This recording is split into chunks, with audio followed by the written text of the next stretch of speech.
Greetings and salutations, sports fans. It's the Lion Country Kia Goon and Ironhead show here from Quaker Steak and Lube on a Tuesday afternoon. Dear Goon, how are you today? I'm doing well. I can't complain there, Jeffrey. Beautiful day, beautiful week ahead. Oh, you can always complain. Fantastic weekend.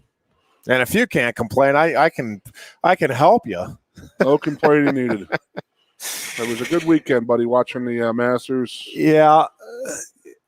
Watching the Phillies win a very close game on Sunday night. And let's talk about that umpiring.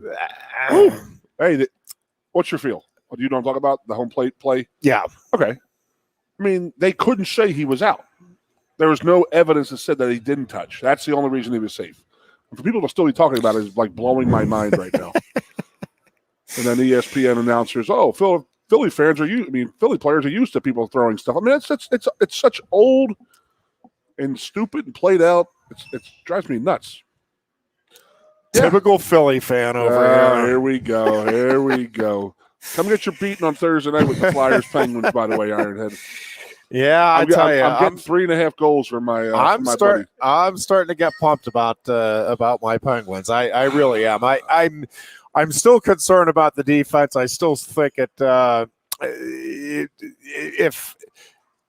if this is the team or what they have right now, I'm still not altogether convinced that they can go win the cup just because, again, at some point you're going to run into the hot goaltender and you're going to have to win a 1-0 or 2-1 type of game, and I'm just not sure right now that the Penguins in a tough, gritty series are going to be able to pull out those types of games with enough consistency. But that being said, I will say that next man up mentality that Mike Tomlin always talks about in football.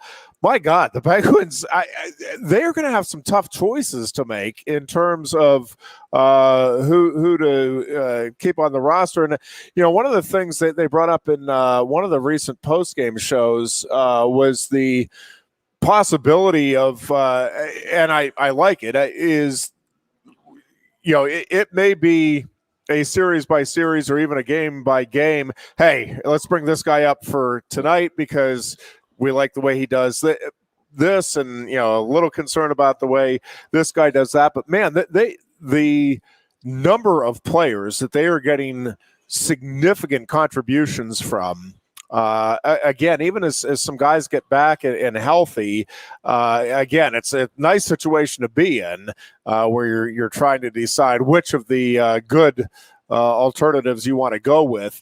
And the firepower is there. I mean, that it's there, and the special teams play has been, very good the last week and a half, 2 weeks, really good. But whether or not this is a team that is built to win the cup this year, I don't know. I go back and forth because I'm fired up about them. I love the way they're playing. I love the way they're buying in. I think they're still a grinder away, or really, it's not even grinding. It's getting a skilled defenseman. I feel like they need one more, and I'd feel much better about the overall prospects right now. I don't know how you're going to get that. I mean, other than the way they keep having guys stand up, I mean, who knows? That's true. Maybe picked up one of my all-time favorite Flyers. Yeah, picked up Jeff Carter. Yep, that one hurts. Yeah, I don't know. He was pre-Hextall with the Flyers, so it wasn't like he's a Hextall guy. But still, he's a former Flyer. He's won 2 cups. He knows exactly what the hell he's doing. Yeah, and he's going to know his freaking role. He's not a first or second line guy. He's a third line guy. Going to go out there, be physical, muck and grind a little bit. Yeah, the production they're getting right now from the third and fourth lines, though, is pretty remarkable. And again, we'll see how it all plays out. I've gotten into. I just can't wait for your heart to get broken. Yeah, last couple of postseasons, believing good things were around the corner, and that proved to be so very, very wrong. So we'll see how it all plays out. Do love playoff hockey, though. Nothing quite like it. It should be great watching it without the Flyers again. They're killing me, man. They're killing me. Battle. Let's. I want to talk a little bit about Penn State football. Spring drills wrapping up this week, and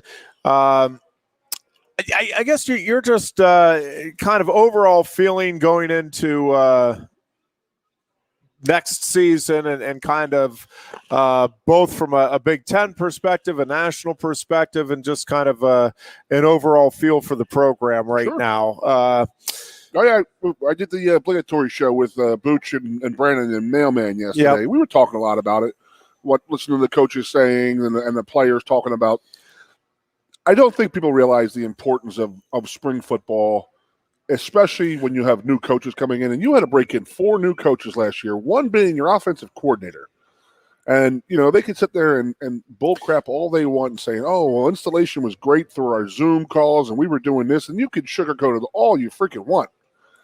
That's not being the same as, even a walkthrough is not even up there versus going against live action. Yeah. Even if live action is going against a 19-string defensive tackle, but it's still a live person you're going against, and you're seeing it live. The fact that we had no offensive game plan put in until, and then we had summer camp going in. There was no summer camp hardly. It was on, then it was off, and then teams were going to play, and then we're going to play in October. It was the recipe for an 0-5 start. There's no doubt. So that's where I'm at. I washed last year away long ago. I was very upset that they didn't want to play a bowl game. It was only 3 more weeks. I wish we would have played a bowl game, gotten to 500, got a little bit more mojo going into this season. But I am very much looking forward to this season with another new offensive coordinator. But if you listen to the players and listen to the coaches, they're all talking about how much they really, really enjoy it. And, it's not just them taking lessons from the coaches or the media people saying this is what we want you to say. It's not true. The players don't lie. They sit there and saying that he's a player's coach and he's really good at what he does and he's getting a lot out of people. I'm very excited about this. And Troutwayne with the offensive line even more. Yeah. Is because I'm sick and freaking tired. It's been 15 years now since we've been saying, okay, when are we going to start dominating? It's been a long, long time since we've had that up front. Really long time. Yeah, and so for me, it still comes back to in terms of how I'm feeling, and I'm usually pretty optimistic when it comes to this stuff. I'm still concerned about the quarterback spot and Sean Clifford, and I from a consistency standpoint, and I just think when you look at the teams that are successful, and again, some of the Alabama teams have been the exceptions, but generally speaking, right, it starts up front as the old cliche, the offensive and defensive lines, but then right there in a very close second is you've got to have not good quarterback play at the collegiate level and I'm talking about to compete for a national title, to compete for a Big Ten and national title. You can be very good teams. You can have very good teams, 10-win seasons with average or slightly above average quarterback play. But to break into that upper echelon, you've got to have playmakers, plural, but it has to start with the quarterback play, right? And it doesn't have to be necessarily, a particular style of quarterback, but the production from that position has to be. It trickles down too, and it trickles down. Well, because he's their leader. He is the guy that they're in the huddle. No one's talking but him, so they go to him. You look at him and if he looks down and out and beat up and not confident, it goes a long way, man. Yeah, a whole long way. So. He didn't have a clip. Sean did not have a great year last year. I would say it was an okay year, and we sort of went as he went a little bit. Yeah. And I really think that he was going to have a real takeoff season, a real special season coming out. I'm very excited for the next season. I think they need him to, though, right? Like he has to jump levels. And I don't know whether or not, I'm not sitting here telling you that, forget about it. There's no way this guy can do it. But I don't have, I need to see it, I guess, at the end of the day. And it's a concern. It's not something I necessarily put down as a negative for Penn State going into the upcoming season. But for me, I think it's actually probably, for me, my biggest question mark is can they get consistently good enough or consistently great enough play from Sean Clifford to be a legitimate Big Ten title contender, and a team that can get into that Final Four and finally get over the hump and be in the playoffs. And again, like I said, it starts with him. If he has that year where he can elevate his receivers and tight ends and the offensive line play, because look around. I mean, they've had great receiver play, they've had great running back play, and great tight end play in the last under James's career here at Penn State, pretty much. And we've won when there's an Indiana game. We won when we had a Trace McSorley out there as the big leader going in. So I mean, yeah, Sean, it's a big important year for him, no doubt in my world, and I think he's ready for it. I mean, I'm hearing what he says. I just after 2 years ago, I thought he was a little cocky going into the last season, in my opinion. That's how I felt about him, and I think that he got humbled a little bit. He was trying to do too much as a quarterback. Hopefully, Uric might come in there as the OC and say, listen, you're just be the quarterback. You're the conduit of what I want people to do out there. You're the guy. You're doing it. You're the conductor out there. So don't try to do too much. Don't try and do everybody else's job. You do your job well, we'll be fine. I hope that is what he's getting from the new offensive coordinator, Uric.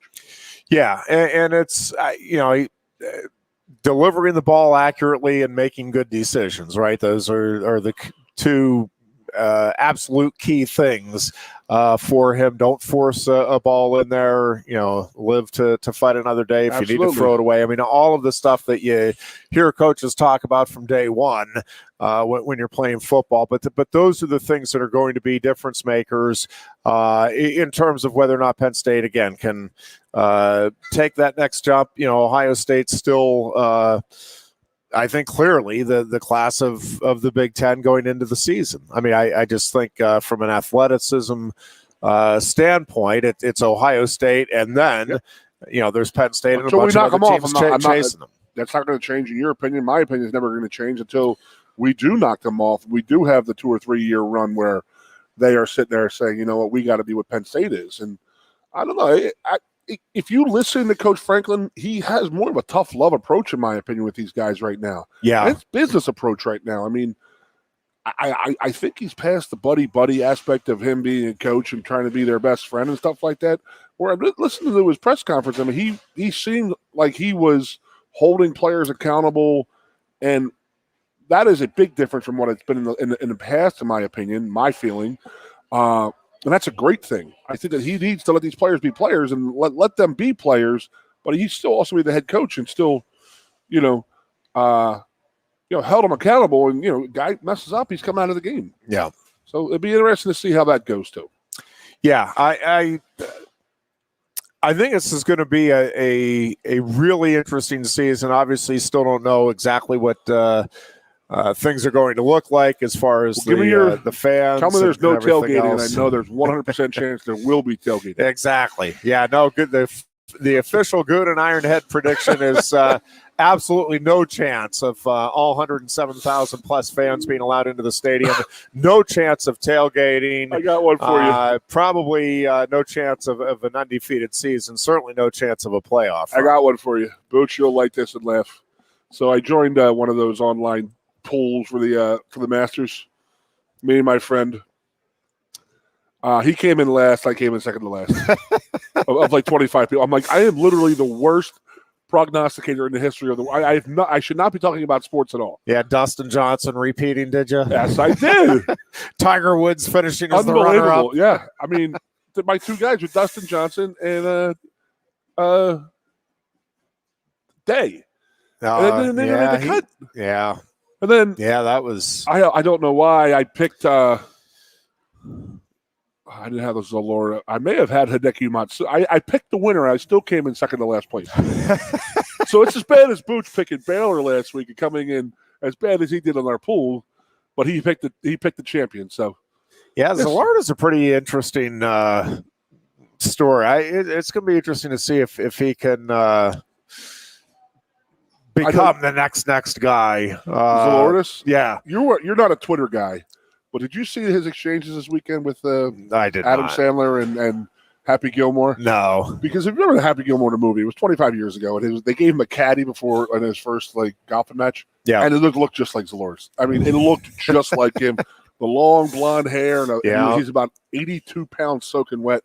And Happy Gilmore's beating him up on the course and stuff like that. He said, "I'll happily caddy for you again anytime you want, Mr. Gilmore." It was pretty funny. I mean, he's got a sense of humor, but dude, you don't golf that much. You do. You're about like me. I'll go out on the course and I hack a couple of times a year. Absolutely, is what I do. Right? I don't think you could call what I do out on the golf course golf. Well, if you're paying for it, then you're not. But you're being the celebrity stuff. So okay, if you're paying to do what we do, you're wasting money. Oh yeah. But dude, that dude? I'm sorry, my right leg is bigger than that Will Zalores. All right, and he's hitting the ball 345 off the tee, and I'm like, what in the hell is going on? Yeah. Here? We watched one late on Sunday, and they were saying, "Oh, here we go, DeChambeau on 18. He has one last chance to really crank one." So he hits a drive, Ironhead, and the announcer says, "Well, that trap was 340 in the air, and it hit the ball 377 off the tee on 18. That's just unbelievable. It is. I don't know when it's going to end. I don't know, buddy. I mean, the guys are going to be starting averaging 400 or 500-yard drives. It's like the course is going to get easier. I don't know, but it was just pretty good watching DeChambeau, and I guess that Sir Nick Faldo, he said it's not about power when it comes to the Masters. It's about control and distance. So you got to control your distance out there. And it's fun listening to a guy like that talk. I mean, I don't really like him that much, but he was actually a pretty good analogy guy this weekend. So, Sir Nick Faldo. Yeah, it was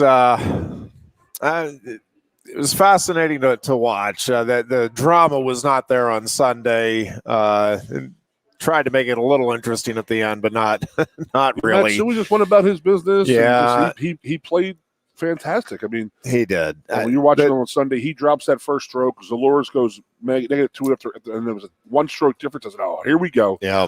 But then that course is just so amazing. It proves yet again how awesome the Masters is. I thought Justin Rose might have a run in him there on Sunday, but I think he kind of hit the wall a bit after the Saturday round. So it was. But congratulations! Anytime history is made in a sporting event, right? It's pretty good stuff. It was pretty. Like you I think it may have been Faldo talking about how playing international play with Japanese players and how they are perceived at home and stuff like that, and then they get they're easily embarrassed about how they're playing and stuff like that, and they don't like to show emotion and all. And Matsui really didn't. Hideki Matsui, he really didn't show much emotion, but that's expected. But I thought it was hilarious when they were going to Tokyo. They were going with the Tokyo broadcast for a couple of his shots, and when he went over on, I think it was maybe 17 when he flew the green and put it in the back of the water, and they were like, "Oh no!" screaming. It was funny. But he handled it well. Matsuyama's already right. He's a folk hero in Japan, and they're talking, and it sounds like it's a pretty real possibility that he'll carry the flag in the Tokyo Games, which would be pretty cool to see. And listen, when you talk about golf, continuing to remain a force on the sporting scene, right? Getting a national hero like that in any country. I mean, Tiger Woods certainly transcended the game here in the U.S., and it certainly sounds like Matsuyama may do that very same thing. I just called him Matsuyama in Japan, and I think it's neat to see. I think it's fun to see new faces. The Masters seems to be in recent years the place of new faces. Dustin Johnson notwithstanding, but boy, we've had some folks that were not household names that have come up big in Augusta, and it'll be interesting to see how the rest of this summer plays out. And I going back to the Olympics real quick, I am really fascinated to see just how everything hopefully does come together for those Olympic Games. And we've been talking a bit about here in the U.S. the numbers for a lot of these, in fact, just about across the board for sports broadcasts are down, right? The Super Bowl was down. I mean, everything is down. And I think part of it is, we've just found some other things to occupy our time through the pandemic. It feels, and I'll probably be wrong again, because that's what we do on this show. We're wrong in our predictions. It feels to me like this may be one of the most, if not the most viewed Olympics worldwide. I'm not talking just here in the U.S., but because of that, because we're coming off the pandemic, and there's just not much that unites us as a country or unites us as a planet anymore. I mean, politics and COVID itself and the reaction to it, and we just are so disparate in our opinions on everything, and there's very little that galvanizes us. And I feel like there is a longing within many on all sides of the political spectrum to just have something that you can unite together and come together and enjoy. And I guess I'm hoping and thinking that the Olympics just may be that ticket. You think we're torn apart as a country, huh? Well, yeah, it's a crazy concept. I don't know why I'm really believing that, but that would be fantastic, because I hate the way this country is right now. It's sad. It's upsetting, and we wish we could do better. And I believe we will. And if it takes something like the Olympics to galvanize us, that'd be great, because we will watch it more. And we're going to watch it obviously with people that we know that are involved in it. With your wrestlers and stuff like that. But back to Matsuyama, Faudo was talking on Sunday about how, he's like, this country, like Scotland and England and Ireland are golf crazed, but they're more soccer countries. Japan is golf. They absolutely, they love the game. They and sumo wrestling. And sumo wrestling. Which, Kale, you're out there, you're listening. I know you want some. Come get it. No, but he said 86% of the country lives and watches golf. Yeah. And then to have them hit, win a Masters is a fantastic thing. They've had success with the women's golf game and this and that, but for Matsuyama to be the first one to win it, it's fantastic. And did you see the picture of him in the airport? There was a picture of him at 6:45 in the morning going up to Chicago, then flying over to Japan, because that man will be a national hero for the rest of his life there. And that's pretty cool to think about. And he seemed very, very respectful, and I liked his caddy going out there and giving a little bow to the course and giving a little salute. I thought that was pretty impressive. So I enjoyed watching it. Some people were like, "Well, should have been more drama and this and that." Watching good golf being played, to me, is pretty cool. Yeah, I would have liked more drama. I like seeing the competitiveness and the I like seeing. Seeing some lead changes and different guys stepping I love dudes up. Getting humbled. I love love like Schauffele putting the ball in the 16. That one hurt. Yeah. It absolutely hurt. I don't think I remember anybody going in there short. Usually everybody goes long and they miss it, but I love that. It's probably my favorite hole to watch in golf, because on Sunday at the Masters, watching that thing hit it right, trickle down, bang bang. It's beautiful. It is. That's it. One more year, though, is so much better than November, though. Agreed. Yeah. It felt like the Masters again. It was really cool to do it that one time. This was.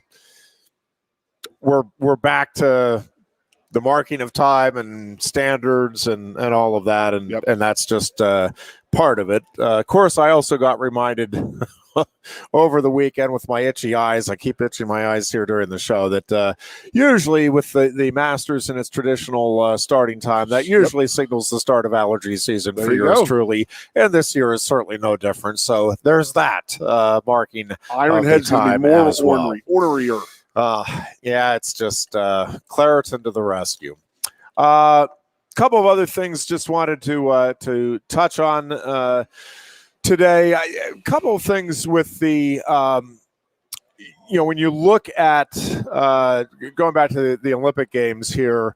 I do think I'm really curious to see what the numbers are like, not just in the U.S., but in the U.S., but also worldwide with the again, I think part of it too is that we're looking for heroes desperately right now. And again, I don't mean, there are folks that that one party will look up to or another party. I'm talking about somebody that not everybody, but man, that can kind of galvanize, or a group of people that can kind of galvanize. And you go back to, that 1980 Olympic hockey team, Sure. certainly first and foremost. But I got one for you. You think back to like Kerry Strug, and over the years, there have been a number of Roland Gardner of heroes. Yeah, that guy's unbelievable what he did. Yeah, one of the great upsets in sports history. It was, no question. No, so I think I guess I'm hoping and thinking that this will be a even more meaningful Olympic Games than usual. And it's a once in a 4-year sporting event, so it's already pretty darn meaningful and impactful. But it feels like this year has a chance to be even more so, especially with the additional year that we as a sporting world have had to wait for the event. Okay, question. Are they going to go back to 3 years? So the next one will be 2024 is okay. Yes. And then the way I look at it is your Pens are going to miss the playoffs. The Buccos will have 9 wins by August, and then the Steelers will just be in camp. So you have nothing to look forward to but the Olympics. This is pretty much true. Yeah, this is pretty much true. Totally understood. So. Yep. I am looking forward to it. I can look at those for dates. Sure myself. We got that trip, Booch.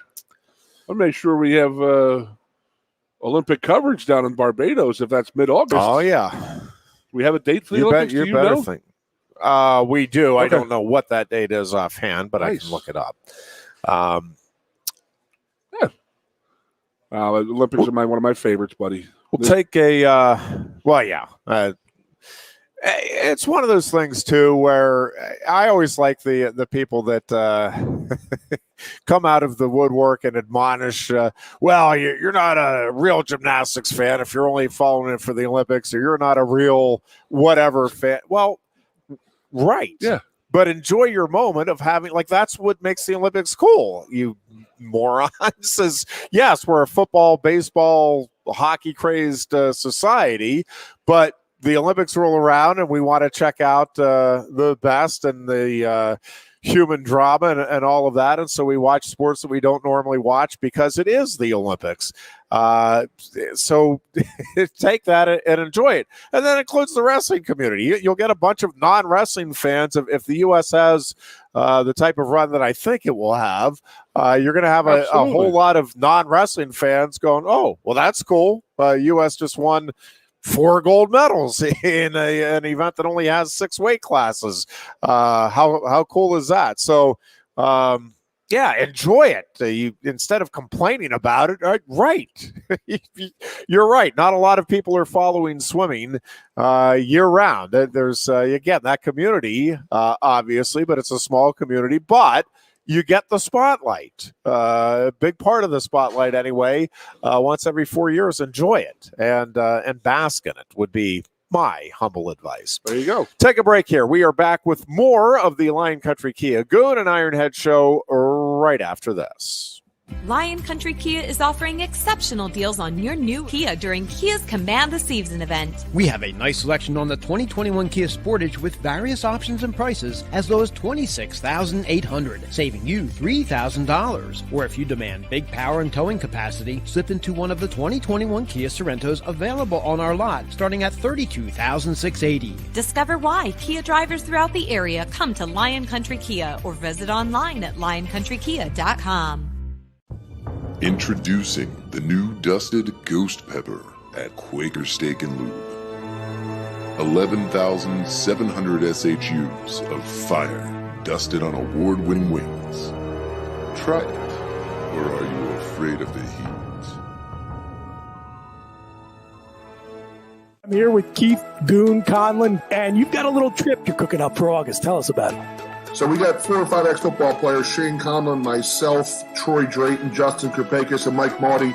We're going to go down to Barbados, leave from different airports, 5 days, 4 nights. We've got to get our skills ready to go for the football season, so what better way to do it than down in Barbados? People come along on this trip. What are they going to be doing down there? Very laid-back atmosphere. We're going to have golfing trips, fishing trips, and then at night, the days are very, very chill. And then at nighttime, there'll be cocktail parties and, old viewings of old football games from Penn State. You might be watching the 87 Fiesta Bowl, the 95 Rose Bowl, a private viewing for all the people who are on the trip of Saving Your Roar, which is the 2012 team documentary. So the biggest thing is that it's 100% refundable. LionsLegendsTravels.com. Everything is on there.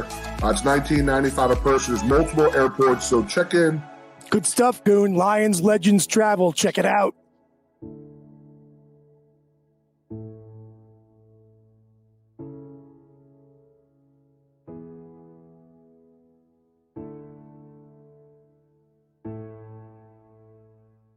Hi, Johnny Broom here. If you're in the market for a new Hyundai or a pre-owned car, truck, van, or SUV, nobody beats a Blaze Alexander deal. But don't take my word for it. Hey, Goon says tell him Johnny sent you. Hey, tell him Johnny sent ya. Tell him Johnny sent you. Wait, tell him Juan or tell him Johnny sent you? Tell him Johnny sent you. Here at Bill Pickles Tap Room, we say, tell him Johnny sent you.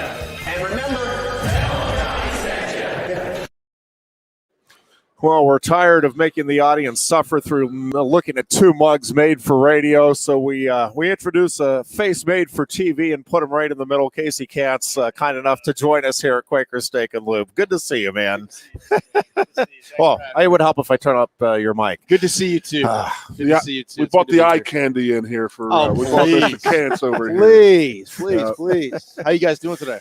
Not bad for a Tuesday, and considering I'm a Pirates fan, still, managing to keep a positive outlook. Well, Ironhead, I watch and listen to you guys, and we were just talking that you brought the Pirates some good luck on some of these Goon and Ironhead shows. We do what we can do. There is a limit to it, as it turns out, as we saw last Thursday. Yeah. But all is well with you, it sounds like, these days. Yeah, I'll tell you what. It's been a fun ride here in Happy Valley in central Pennsylvania, and my good buddy Goon and we've had a good run together for many years doing sports, and Booch and yourself, and there's just so many great people in this area. And moving on. My last day at WTAJ is this coming Friday. I announced earlier this week, and from coming here as a 24, 25-year-old doing sports. I mean, that long ago. Yeah. Were you, what, 50 now? 55? Jeez. It'd be 11 years in July, Goon. So, I'll be honest with you. When I moved here from Erie, Pennsylvania, that's where I was born and raised. My family, my friends, everybody was there. I was fortunate enough to get my first job in TV there. It was great. So when I moved here in 2010, I was just beyond nervous. I was like, I obviously knew about Penn State, and I knew that was going to be our big coverage topic. But I remember driving through the hills of central Pennsylvania from Erie, and I'm going, what am I doing with my life? I don't know a single person here. Long story short, within the first time I stepped into WTAJ, I met Goon probably within the first year or two I was here. He introduced me to so many people. I don't know, as a guy who loves sports his whole life, I don't know what more you could want. You guys cover it all the time too. I mean, it's just been amazing. Yeah, and it's interesting, Casey, as you made the transition from sports to news in terms of your coverage. It is interesting to me, because I made a similar transition with the radio years ago, but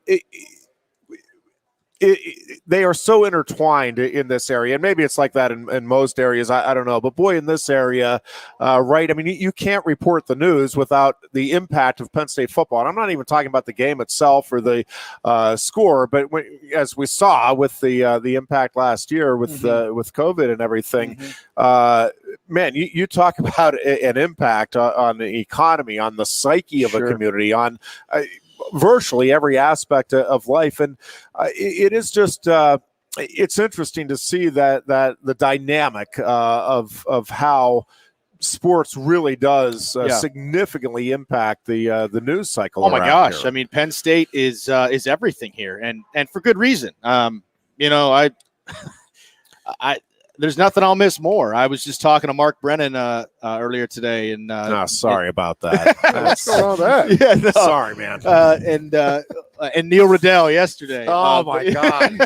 But heartbreaking stories you're sharing. We were reminiscing though about. I said my best memories here by far will be hanging with those guys doing the nitwits when Goon would come on, and how these guys all took me under their wing. Because they and yourself, you guys, you've been Penn State, your entire life. You've broadcasted for years, and I was just the new guy getting onto the beat. And I didn't know a thing about anything. I really didn't. And to your point, when I made the transition then to news, I didn't want to do it initially because I'm like, I follow the news, but delivering the news is completely different. Sure. And when I was doing sports, high energy, highlights, interviews, having fun when the time would call for it. But I was so nervous to make that transition to news because, how you can't be high energy all the time, right? You get each story has fire last night. Well, yeah, exactly. Yeah. I mean, you can't car accident. Yeah. And but morning news, that avenue allowed me to still be have a personality from time to time. And now as I transition to my next step up in Providence, I'm going to be a morning anchor. So if I didn't make that switch 5 or 6 years ago, TV sports jobs are few and far between these days. That is a fact. As much as I love it, and as much as I'd love to keep doing it, I mean, sports is my passion. I wouldn't be able to take this next step if I didn't make that hard decision, 5 or 6 years ago to make that move to news. So are you staying with the news and not going up to Providence as a sports guy? Yeah, I'm a morning news anchor at the ABC affiliate in Providence. So, that's a big sports area too. So I'm hoping to think? Yeah, exactly.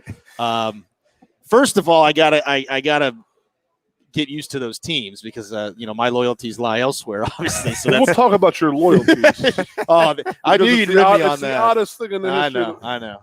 I knew you'd rib me on that last time. Jeffrey, if you're a Pittsburgh fan, what city do you dislike the most? Well, it's actually close for me. You don't like Baltimore. You don't like Cleveland. I don't like Baltimore. I despise New York across the. That's already the board. A given. I mean, we all that's across the board. Yeah, but Cleveland and Philly are right. But you can't be a Cleveland Indians fan and then a Buccos. I mean, then a Pirates. I'm sorry, then a Penguins. He's not telling you the whole story. He's not. Where are the Browns at? Are you a Browns guy now? Look, I remember you wearing a Johnny Football jersey. No. Yeah, you did. No, I did not. Bernie Kosar was your man growing up. Well, like I said, growing up in Erie, Pennsylvania, it was, as a sports fan, it was hard. I mean, you're equal distance pretty much Pittsburgh, Buffalo, Cleveland. I basically adopted the teams my dad loved. My dad's a huge sports fan, and we had season tickets for the Indians growing up, but also the Steelers. We knew a lot of people in Pittsburgh that would tailgate and stuff up there. My uncle had the tickets. It worked out. And then the Indians were so bad for so long, and they opened up Jacobs Field in 1994, and they had these crazy deals on season ticket packages. And my dad and about 4 of his buddies got these 20-game packages that eventually led into season tickets. And, of course, in the 90s, the Indians were everything. That made it easy, too. So it just happened that way, basically. So. Well, I mean, Lou Brown turned that team around back in the day. Major league reference? Absolutely, of course he did. I mean, there's a reason. I mean, he was selling white walls and Pedro Serrano and all those guys. Roger Dorn. Oh my gosh, wild. So now you got to go up there. Now you got to go amongst the Red Sox. Goodness gracious, Patriots. Patriots, the Red Sox, Celtics, the Bruins. I mean, I'll tell you, I love hockey though. It's I'm Providence has the AHL affiliate of the Bruins. They have tons of great college hockey up there. I'm super pumped about that. But Yeah, you should be. I mean, it's a great opportunity for you, and it's a great area. Yeah, thank you. You're right on the water. A little cold, though. I mean, it's I gonna be guess cold. you might be used to that, but coming from Erie. So. Yep. And it's really a beautiful part of the country, too. I mean, you're smack dab in the middle of, what do you want to do on the weekends? Well, your short trip from Boston, downtown Providence is beautiful. My new apartment's in Pawtucket, which has some cool history to it. Yeah. Obviously you're not far from the ocean. You can hit up the coast. Really excited, bittersweet week because the goodbyes have already started, and listen, this has turned into home for me. So it's definitely tough saying bye. How did it come about? Were you pursuing? Just how did it come about that Providence is where your next step is? Well, I'll tell you, WTAJ has been just wonderful to me, and it's just been such a great run there. I can't say enough about them and the people. Your contract comes up, obviously. You guys know that from the sports world. It's similar in media as well. And I wanted to look around. I didn't think that anything would come to fruition too quickly. And there were certain places that I kind of would like to go to. And that one popped up. And when you look at market sizes and when you're trying to make jumps in the media business, this is a great middle market, and Providence is a great big jump for me. Yeah. And it was a way that I didn't have to, not that there's anything wrong with this in any way, but, I've been a morning anchor, and, I've done some more specific reporting pieces, more, longer interview type, feature-y types of stories. Yep. So I wanted to stay in that niche. I was very specific about that. So I didn't really want to go, again, not there's anything wrong with this, but go back to, having to go up there and be a general assignment reporter and trying to kind of learn and relearn that part of the business. This worked out perfectly to where I can literally take what I'm doing right now and just move up a few markets and keep doing that up there. Now, is it a one-man show in terms of the anchoring, or is somebody co-anchoring? There's with a you? co-anchor. Her name is Doreen. She's been there for 15 years. Nice. So that was another exciting part of it, another perk, if you will, because it reminds me of when I got here. Well, not when I got here, but when I started doing morning news. Angie Cayley was the morning anchor at the time, the woman co-anchor. And before her was Amy Markle, and those were two people that knew the community so well. They were born and raised here, and it's going to be similar up there. Yeah. When I heard that she had been, Doreen had been there for so long, I'm like, oh my gosh, that's great. She knows the area, she knows the people, she knows. So hopefully that won't take too long to get acclimated to a new area. So you have the sports background, obviously, and you talk about interviews and. We talk about it all the time on our little Friday afternoon show, but you got some pretty damn cool stories about people you've interviewed. Yeah, you've been in the locker room, posts, not Super Bowls, but AFC title games of the Steelers, Cup wins by the Penguins. You even knew those guys when they were, when you were up in Erie and they were playing minor league hockey, right? You're exactly right. Connor McDavid was just a junior hockey player in Erie. Yep. There's been Erie was great because they had a lot of similar to this area when AA baseball, OHL hockey. They had some arena football and stuff like that. But you really did, they were Erie was the AA affiliate of the Detroit Tigers. So when I was doing sports, oh my gosh, remember some of those early 2000s Tigers teams, mid 2000s. I mean, one-on-ones with Justin Verlander and. Oh my gosh! I'm trying. Put it on your Maglio Ordonez came through there a couple times on a rehab assignment. The Tigers had so many big names back then. Curtis Granderson to this day is probably one of my favorite interviews. Probably the nicest guy I've ever met, athlete-wise, other than this guy. But those are great memories. I mean, they really are. And even here, I was able to continue that, like you said, covering Penguins games, Steeler games, Penn State games, Curve games, Spikes, exactly. Everybody, yeah. There's been so many. Penn State will always stand out to me though, and just this area of the country. Like I said, I always followed Penn State. I loved Penn State. Obviously, Joe was an icon, and when I got here, I remember the first day Joe walked into the media room. My first ever Penn State Tuesday press conference. I'm like, wow, there he is. All right, man. All right. You play cool. And then, unfortunately, everything then happened after that. And not to touch on that, but you mentioned, Jeff, about sports and news and the correlation with Penn State. Sadly, that I learned that really quick. Yeah. Because I was up here every day when that was all going on. It was like that was news, and it was I couldn't stand it because that's when I first met Goon, actually. And that's one thing about him too. And I know you know this from knowing him, but again, I had been here maybe a year, and the first time I ever had to contact him, sadly, was when that happened. Yep. My boss at the time was like, "You got to find some former players," and I'm like, why? Yeah, and that's what you have to do. And I mean, I called this guy. Yep. And he was so cool to me, and like I had been a nitwit though, so I know. But here's some new kid coming to town. Hey, I want to ask you about the worst story ever. Yeah, Joe getting fired, Joe dying, Billy O'Brien being hired, all this stuff was like boom, boom, boom type of thing. And you handled we it. got through it pretty good. Yeah. I always tell the story.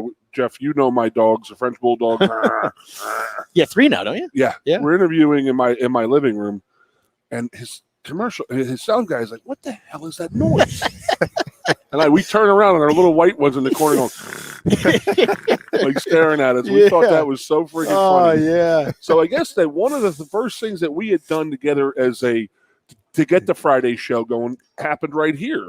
With Jeff Powers, the GM, general manager of Quick and Take a Loop here. They've been great here. They had Nittanyville. Yeah. I mean, that may have been 15, 16. When did we start doing the show? But it was raining. So I remember.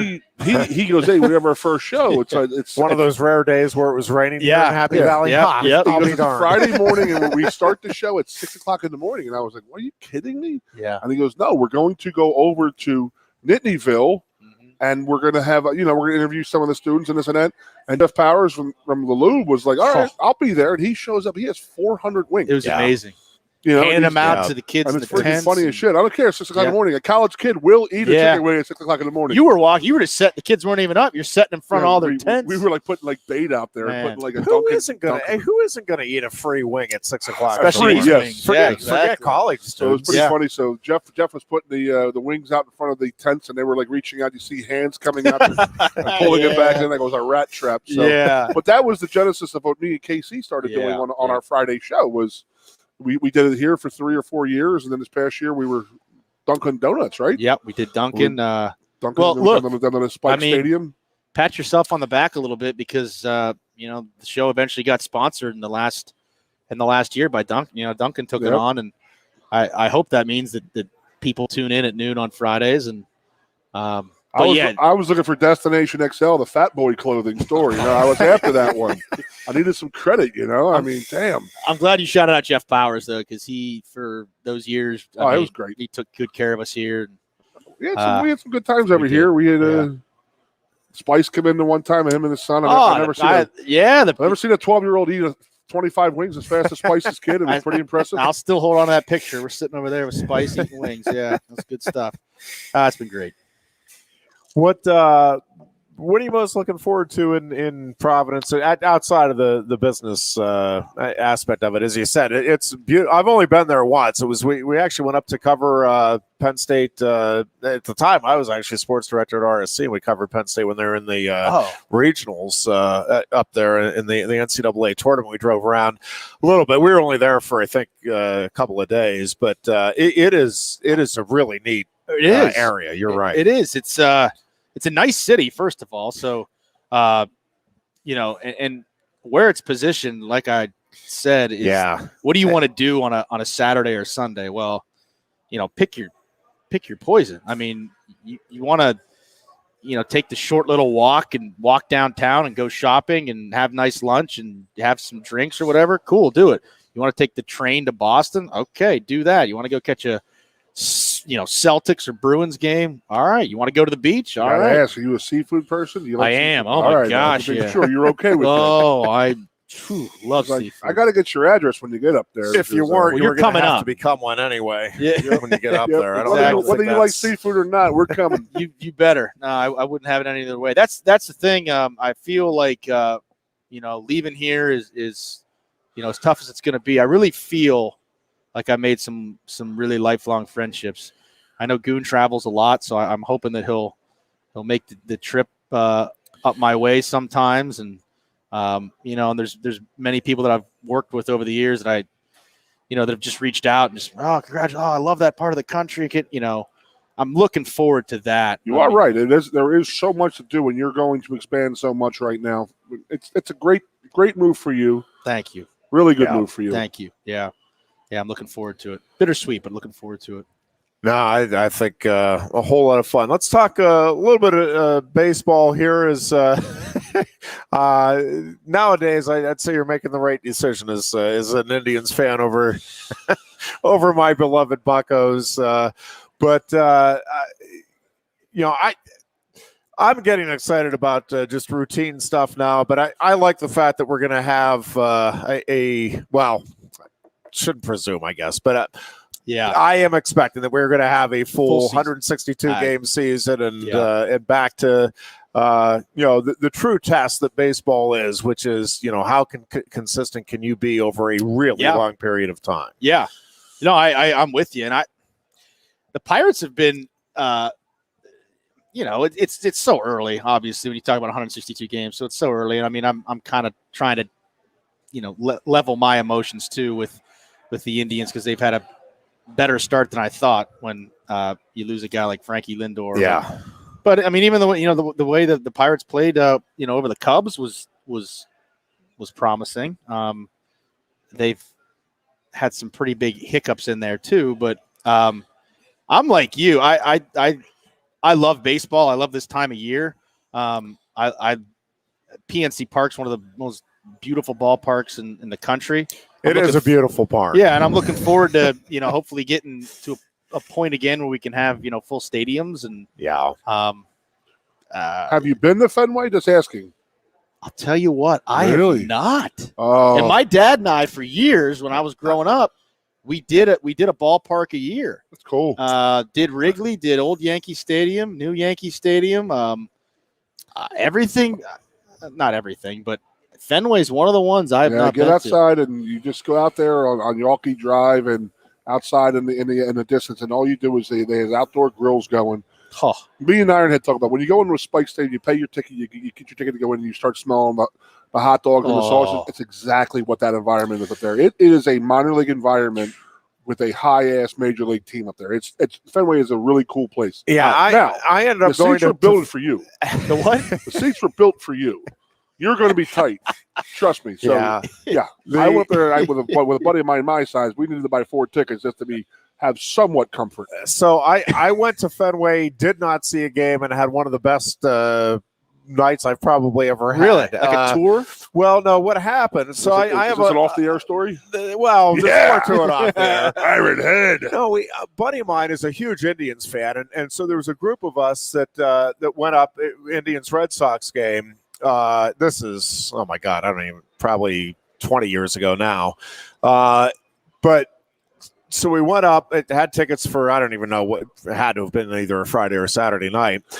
And as we're walking in, it's starting to rain. Yeah. And we get seated, and I mean, the sky's opened up and it's pouring.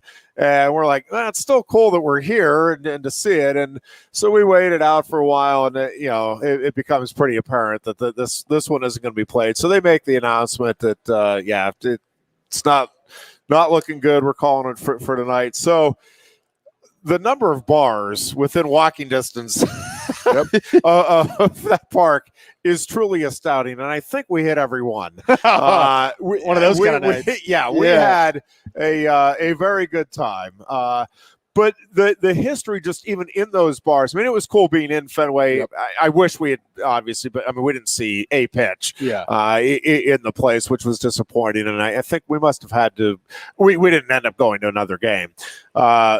but the history just in the bars there, we started looking around, and again, we were all, sports nuts. And so you start looking around at the pictures and the history of in all of the bars, or at least most of the bars around there.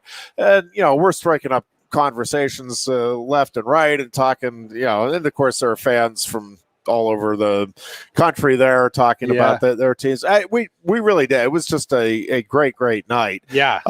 But it was disappointing. Yeah. we never did get I've still never seen a pitch in Fenway Park. Ironhead, first weekend in September, I believe. The Tribe's up there for 3 on a weekend. I think it's 5th, 6th, and 7th, or 3rd, 4th, and 5th. First weekend of September. Well, he's a Buckos fan. I know he is. His friend. Oh, this kid. He can maybe get him back. We can maybe get him back up. By the time September rolls around, I want to see good baseball. Is what it comes down to. When interleague play started, the Phillies play the Red Sox every year. So I went up there for a 3-game series, and this is not a lie. I saw more people that I grew up with in the Cask and Flagon bar right next to Fenway Stadium. I saw more people at that bar than really. Growing up, all my friends from growing up, people that I knew.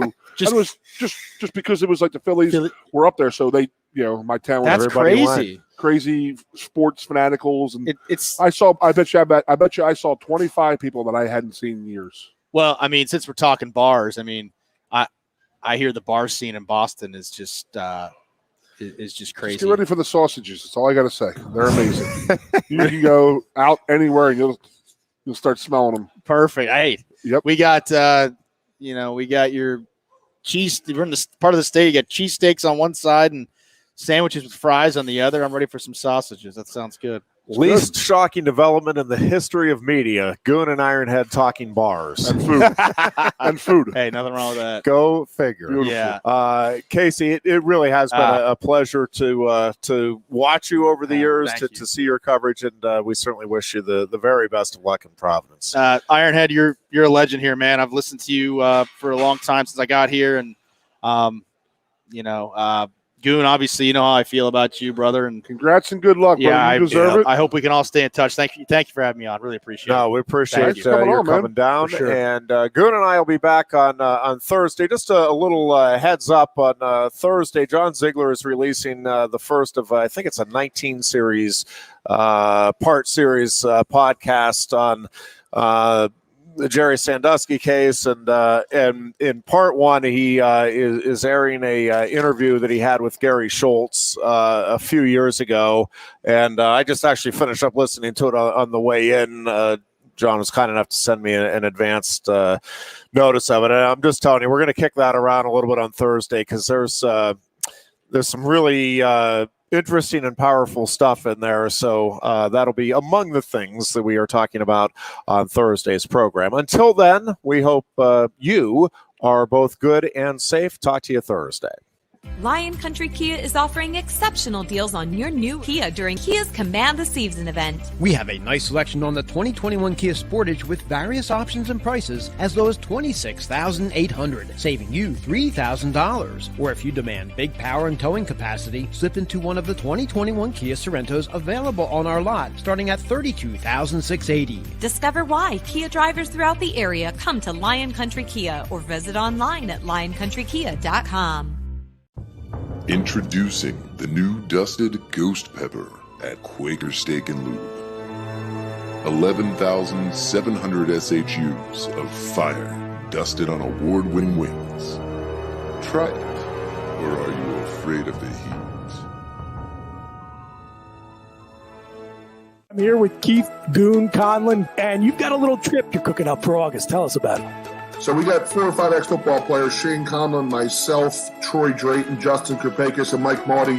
We're going to go down to Barbados, leave from different airports, 5 days, 4 nights. We got to get our skills ready to go for the football season, so what better way to do it than down in Barbados? People come along on this trip, what are they going to be doing down there? Very laid-back atmosphere. We're going to have golfing trips, fishing trips. And then at night, the days are very, very chill. And then at nighttime, there'll be cocktail parties and, old viewings of old football games for Penn State. You might be watching the 87 Fiesta Bowl, the 95 Rose Bowl, a private viewing, a viewing for all the people who were on the trip of Saving the Roar, which is the 2012 team documentary. So the biggest thing is it is 100% refundable. LionsLegendsTravels.com. Everything is on there.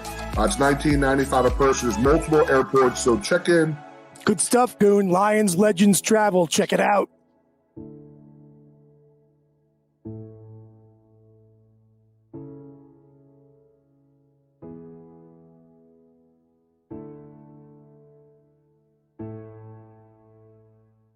Hi, Johnny Broom here. If you're in the market for a new Hyundai or a pre-owned car, truck, van, or SUV, nobody beats a Blaze Alexander deal. But don't take my word for it. Hey, Goon says tell him Johnny sent you.